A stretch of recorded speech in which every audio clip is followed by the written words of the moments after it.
All right, go ahead and roll for perception. I got a 13. Hey, that's pretty good. With that, you can tell there's some fantasy situations going on. You hear some adult language, and with that, you can tell this podcast probably isn't for kids. Hey, everybody, and welcome to the Dungeoncast. I'm Will. And I'm Brian. This is the podcast where we talk about everything Dungeons and Dragons, from mighty militia to mediocre magic. And today, we're talking about the Barbarian. Yes. Prepare yourselves.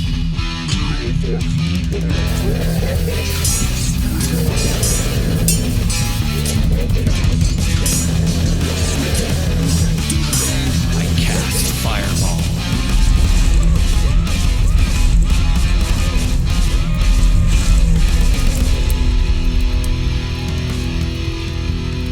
The Dungeoncast. Dude, don't crit miss at the beginning of this podcast. What are you doing? Hands off the dice. All right, Brian. Today we are talking about what used to be, in my early days of this game, my least favorite class in the game, the Barbarian. And it used to be my least favorite class until I actually played one and discovered that it was fucking awesome. And that Barbarians are totally dope and a lot of fun to play. Like, a lot of fun. I don't know if I'll ever know, Will. Yeah, I know. It's when you're an eternal DM, it can be hard because like there's so many classes you'll never play. Oh, just like experiencing a barbarian in any fashion. I'm mostly referencing our old barbarian. Oh friend. yeah, he died within like a session or two. Yeah. Yes, he did. We'll talk about that a little bit. Super died. Yeah, he triple died. Got eated. He died in like 3 ways simultaneously. Okay, so Betrayed inadvertently by a friend. So, but yes, so, God, yeah. So before we dive into the topic itself, when I say the word barbarian, what comes to your mind? Meat. Meat. Okay, meat. Okay. I just picture it like mutton eating. Okay, yeah, okay, I can see that. Just like, yeah, sloppily eating. Yes. Like, I meant like with a big flask. What is a barbarian to you? Like a mannerless slob with big muscles. Okay, yeah, and I think that's a pretty traditional look at the barbarian. Like the tropey, low intelligence, like low wisdom, probably negative wisdom. Oh, actually, no. Usually, well, wisdom and intelligence are different in D&D. Like, intelligence is like how much you know, how smart are you, how cunning are you. Wisdom is more tied to like instincts, which you'll find. That's interesting because I viewed it more like, I guess it's instinctual. Like, but my experience with using wisdom checks in D&D is like seeing through illusions mostly, or like saving magic. Against magic. Yeah. Well, okay. So we're going to get a little off topic now. Like, okay, a wolf, which is a pretty intelligent animal, is going to have high wisdom. Why? Because it's going to be very perceptive and pretty insightful. That's right. Wisdom is tied to your perception it's like scores. your inherent instincts, your inherent ability to notice. Streetwise. Yeah. Almost. Well, Streetwise is an old, in 4th edition, Streetwise is a skill you can have. And right. It's tied to charisma. Okay, so it's a little... For some reason. Yeah, that's actually weird. Maybe they're trying to figure it out too. Yeah. Okay. Back on topic. So yeah, barbarians are very tropishly very unintelligent. So much so that in previous editions of the game, to be a barbarian, you had to start off illiterate, which I thought was pretty fucking hilarious. You're gonna be stupid. Like, you can't read, you can't write. That kind of goes back to what we were saying about like 5th edition languages. Oh God, yeah. Now a barbarian can know 6 languages out the fucking door. It's ridiculous. Again, I don't want to talk about that now. Okay. Anyways, yep. So I was looking up like the technical definition of the word barbarian, and it's a person of savage and primitive state without culture, uneducated. That's the official, like, Webster's definition of barbarian. Okay. D&D has a different definition, and it's going to be the class itself.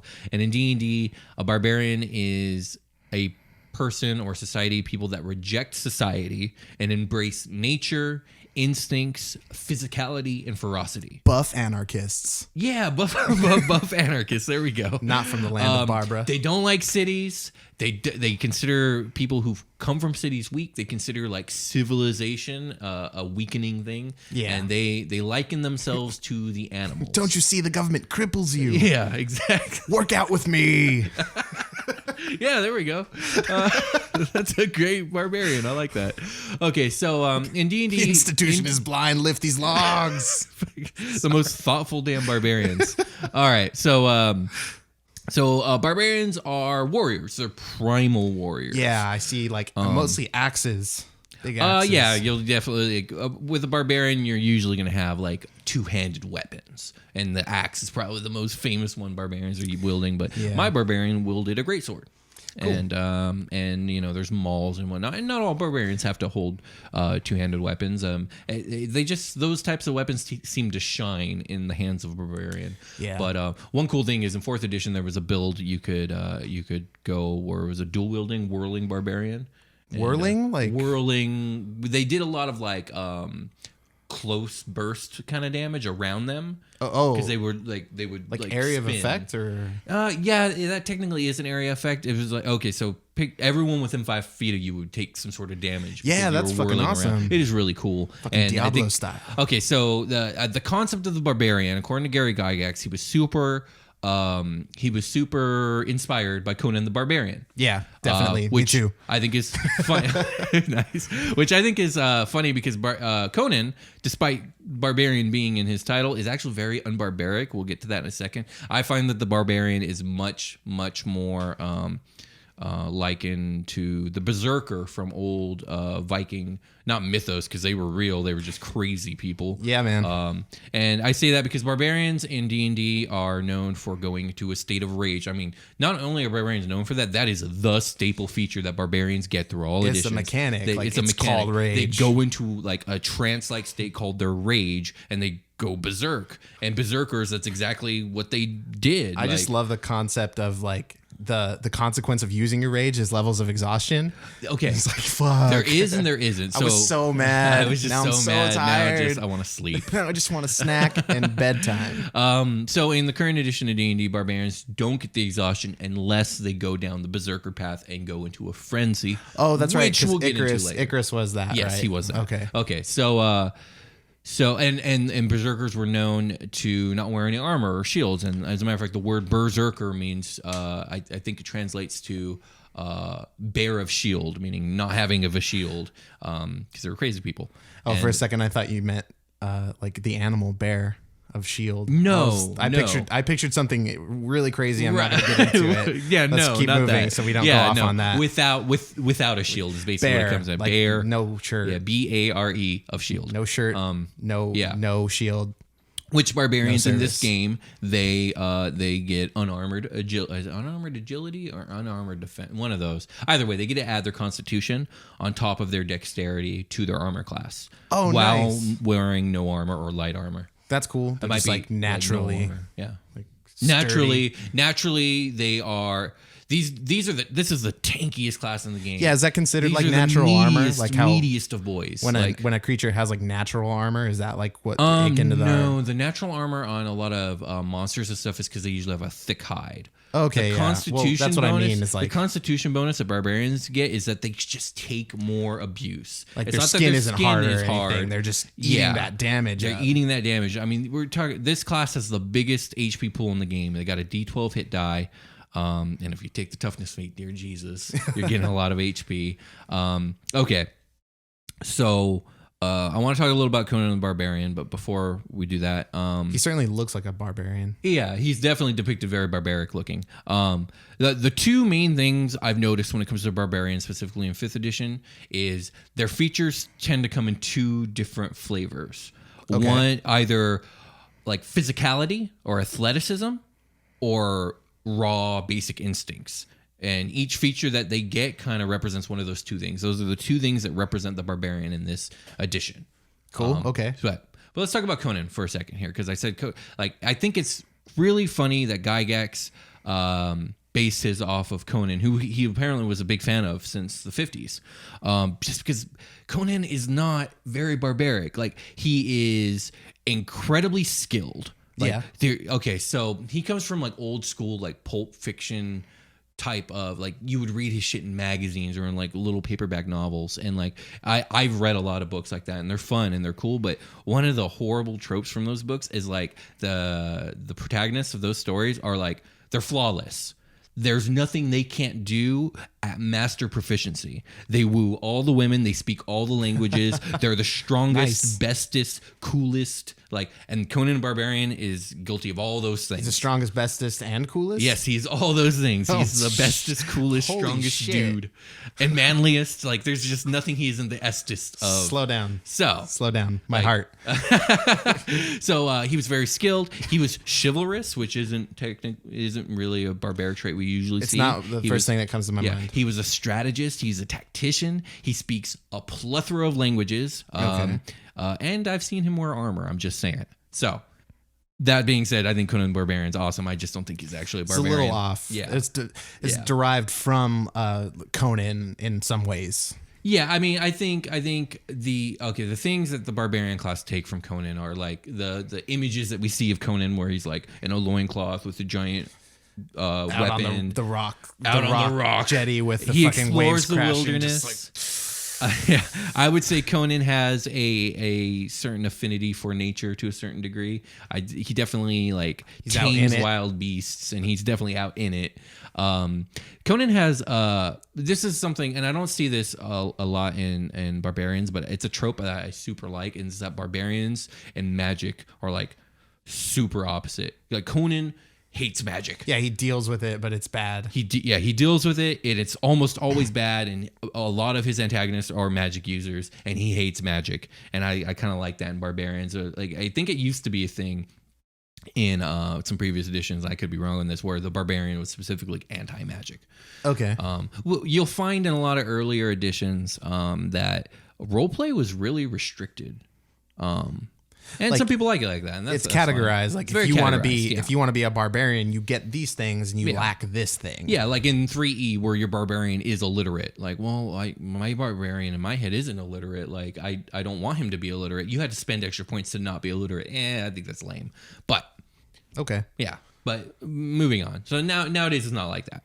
So in 4th edition, Barbarians, in 4th edition, all classes had a power source where they derive their power from. So, if you were a martial class, like a fighter or a rogue, then a ranger was considered a martial class. There's no magic for the ranger. That's right.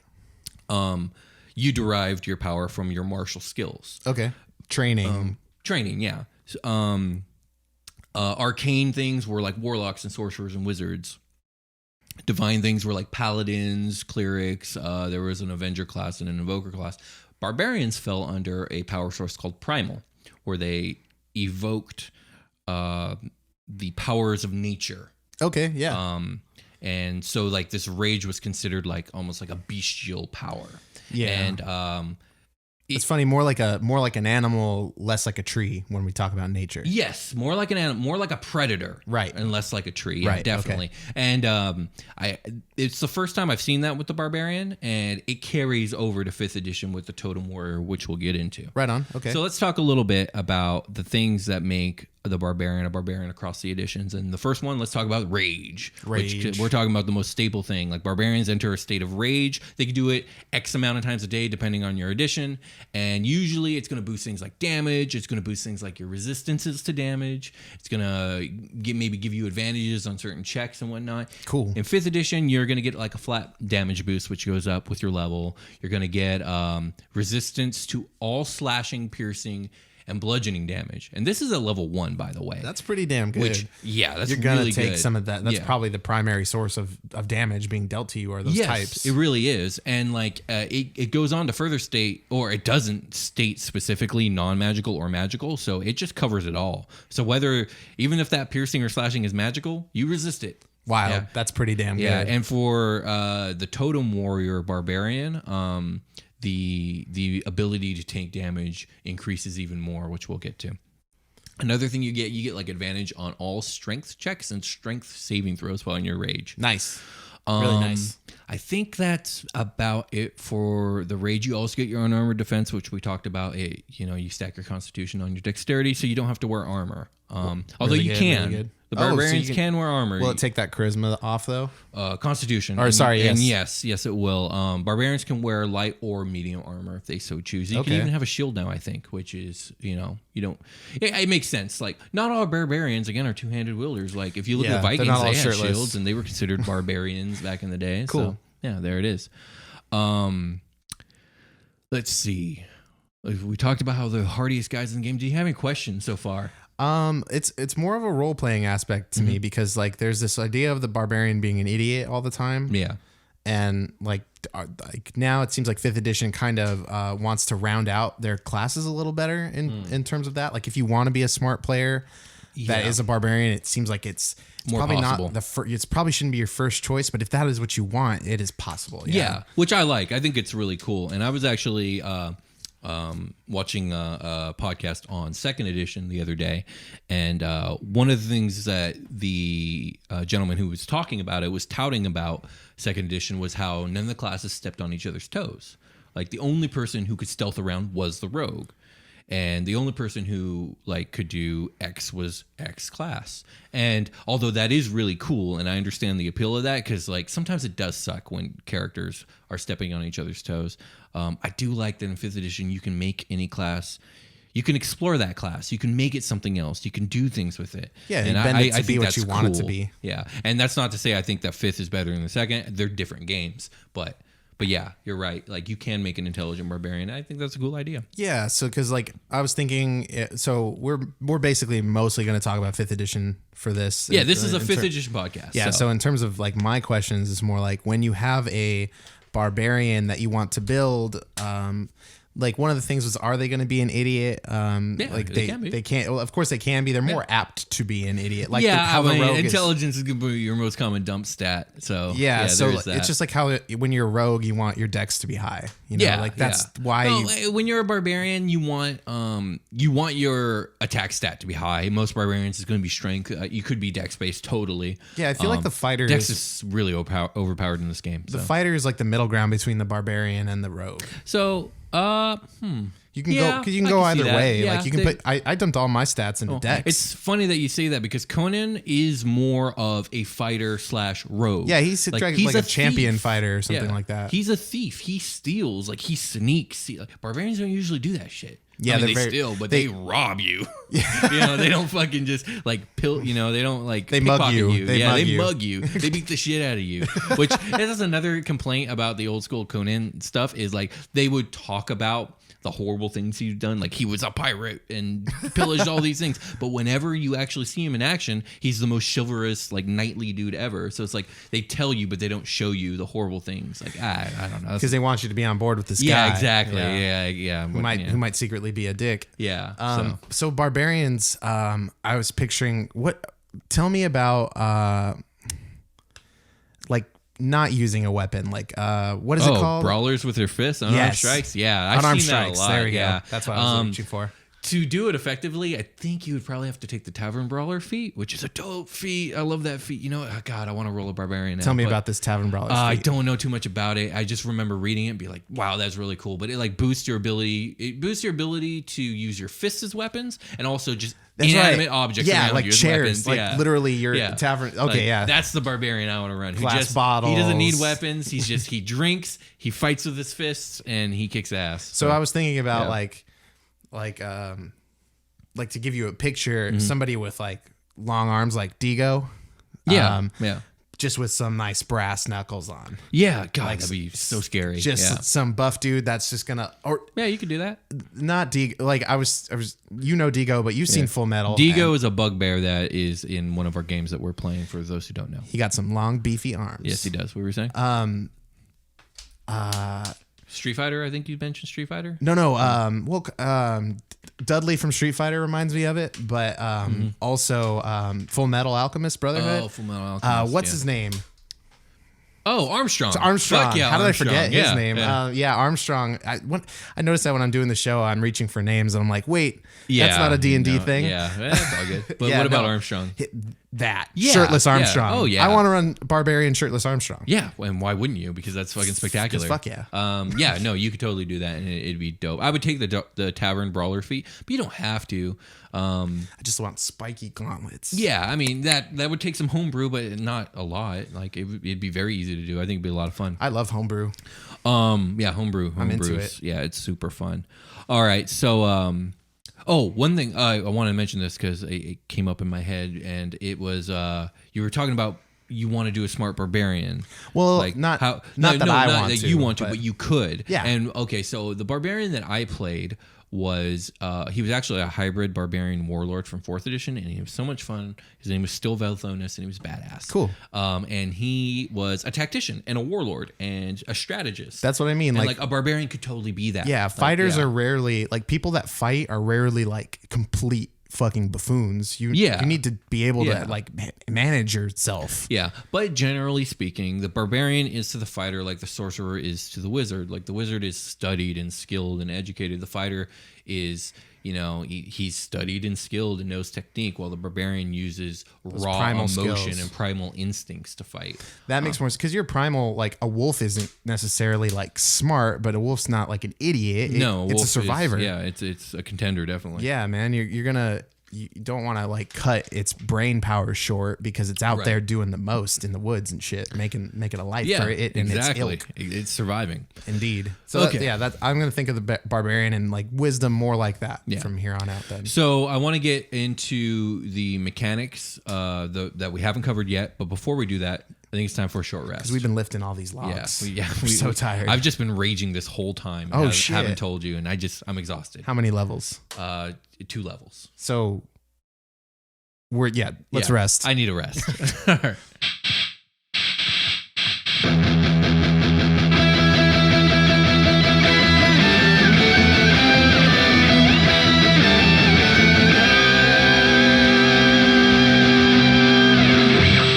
Hey everybody and welcome. You've made it. We've astral projected out of our bodies and we're here giving you advertisements while we are resting. From the ethereal plane. That is correct, Will. Glad you know. And thank you everybody for joining us. Thank you for making it to this part of the show where we talk about ourselves and we talk about you.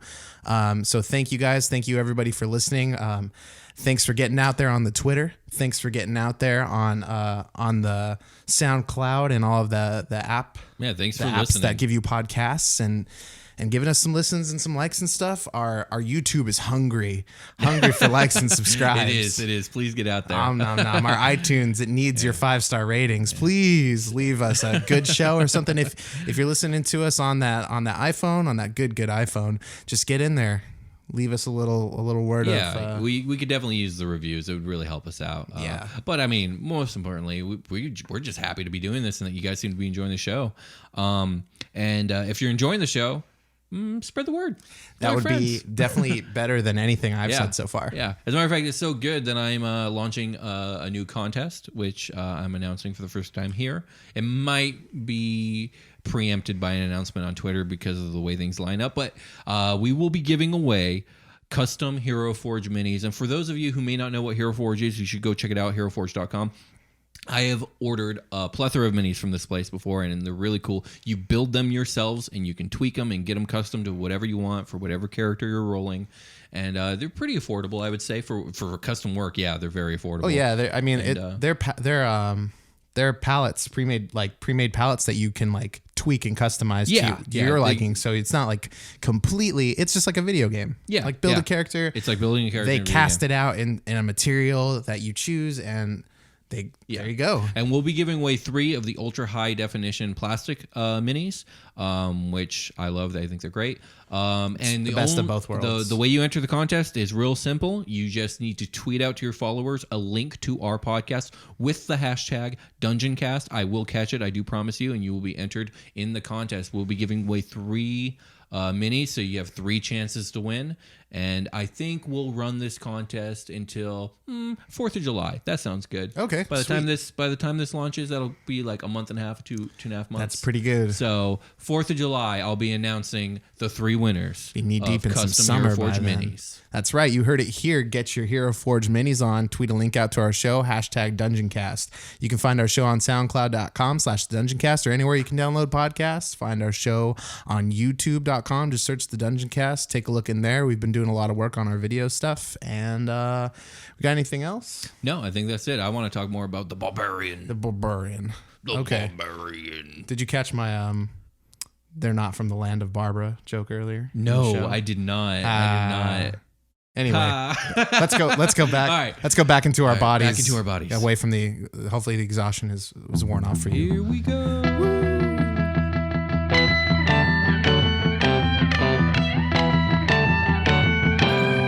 I'm recording. Yep. All right. We've returned. We have returned. And I got 2 more mainstay features for not mainstay, but 5th edition Barbarian features I want to talk about, and then we'll get into the Primal Paths, if you will, their version of the archetypes. Okay. So at 2nd level, Barbarians get an ability called Reckless Attack, which is kind of very open about what it is. Speaks for itself. It basically you can choose. And I don't think it takes an action. It might take an action. I don't think it takes a bonus action. I think it's a free action, if you will, to have advantage on an attack that you're making at any point in time. But when you do this, you are also granting advantage to all attackers on you for a round. Oh, crap. It's a reckless attack.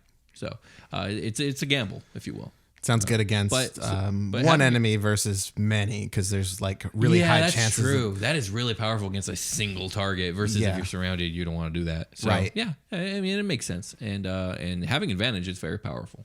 Yes. You're probably going to hit. You're already probably going to hit in this game as it is, but now you're probably definitely going to hit. It's when you really need something to go off. The next is a really dope feature called Danger Sense, and it's much like a Spidey sense, if you will. Oh, cool. And again, we're the instincts. Nature and that good feel. Exactly. And this also plays into the fact that Barbarians are just so damn tanky. It's because they can do shit like this. They get advantage on all dexterity saves versus effects that they can see, which is going to be a lot of them. Yeah. And that's I think level 2 might be level 3, somewhere in that area. Yeah, you get Danger Sense, and it's, again, you're just so fast. Fuck, that's really cool. So yeah, and Barbarians get more features as they level up, but we're not going to really get into those right now. But let's talk about the Primal Paths. Let's do. We got 2. Okay. Which one do you want to hear about first? First, the Berserker or the Totem Warrior? Let's go with Berserker. Okay, the Berserker, as we talked about earlier, is blatantly based off the Berserker in real life, which is an ancient Viking warrior who used to wade into war unarmored and going into a state of a trance-like state called fury, I think is what they called it. It's called a rage in this game. And as such, the Berserker is all about the rage. It's all about the rage when you're a Berserker. You're going to get...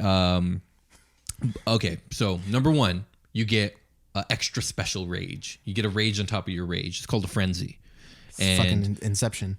Yes, yes, it's Rageception. And while you're in a frenzy, you gain a bonus to your attack. I think it's just a damage. No, I remember what it is. You get to make an extra attack as a bonus action. Oh, shit. Which, if you're wielding a 2-handed weapon, that is super dope. That's really fucking very cool. damage dealing, especially at level 3. So if you have your reckless attack going, will that stack into that? Yeah. Because Nice. your reckless attack means that you have advantage on all attack rolls for the turn. Sweet. So Yes. that's a good stack. Very much so.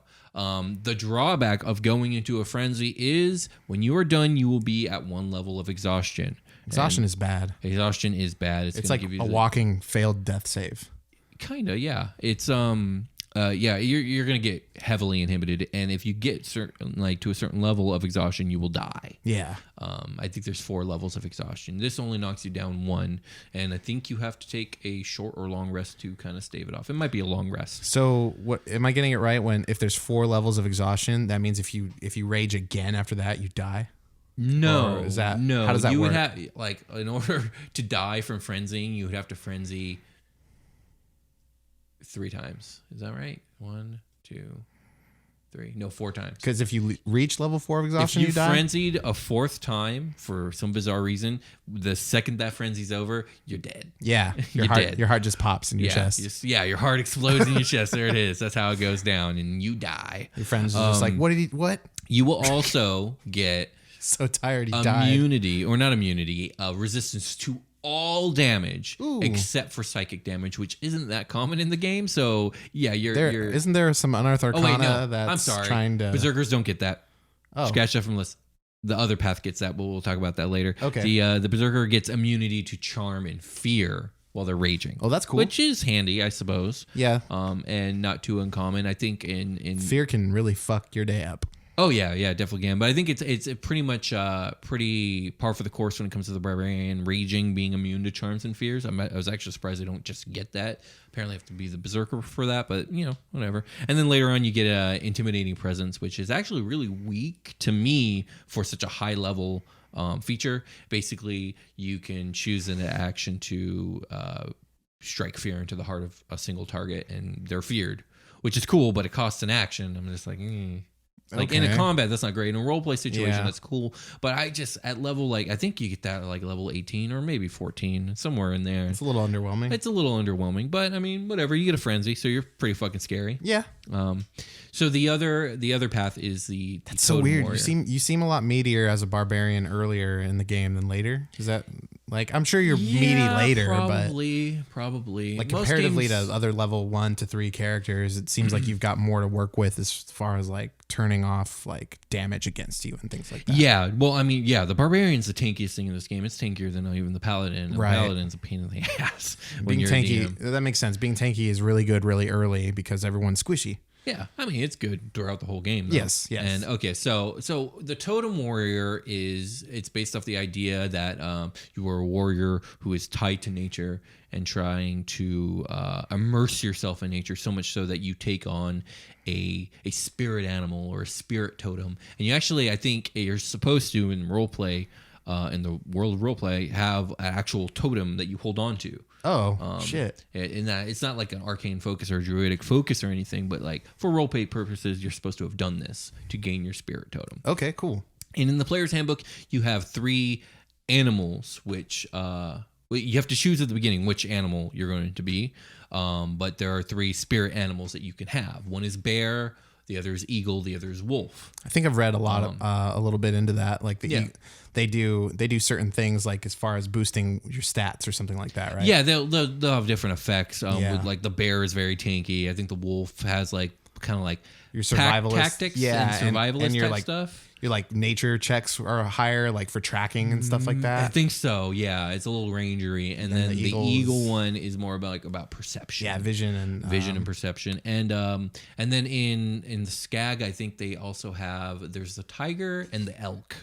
Oh yeah, we got it there. I could open it up, but I'm just going off the top of my head. Yeah, I think it's the tiger and the elk, and I'm honest, I haven't really looked at them, so I don't know. Yeah, I've only seen the first 3. Yeah, but the bear one is the most popular. It's probably the most popular thing a barbarian. When can do I read in this it game, in there, I was like, well, it's eagle or bear for sure, but definitely bear. Yeah, they get the resistance to all damage except for psychic, and they're the tankiest damn thing in this game. So. I was gonna say earlier, isn't there some unearthed arcana that there's like some psychic class in there, right? It looks like it's like mainly based off of psychic damage. Oh, the Mystic, yeah. Which in 4th edition it's called the Scion, and yeah, they haven't really introduced any official stuff yet. Okay, I look forward to that because cool. In 4th edition there was like 5 psychic classes you could be. There was the Scion, the Ardent, the Battle Mind, and I'm forgetting one. Oh, the Monk was technically psionic. I forgot about that. The Unearthed Arcana is like when a card game gets like a new booster pack, and it changes things. Except for it's not official yet. Yeah, so, exactly. Yeah. So we'll see. I look forward to see what they come up with. But yeah, so those are your general those are the animals that you get. And again, like with wolves, it's like pack tactics where I think you might grant advantage to your allies attacking enemies that you're when next they're to. nearby. Yeah, it's stuff like that. And the eagle, I think at one point you get a thing where you can see like 100 miles out or some crazy shit. I'm like, what? In like perfect detail. Holy shit, that's pretty cool. It's not going to do you any good in combat, but that's it's not all about combat, so that's pretty dope.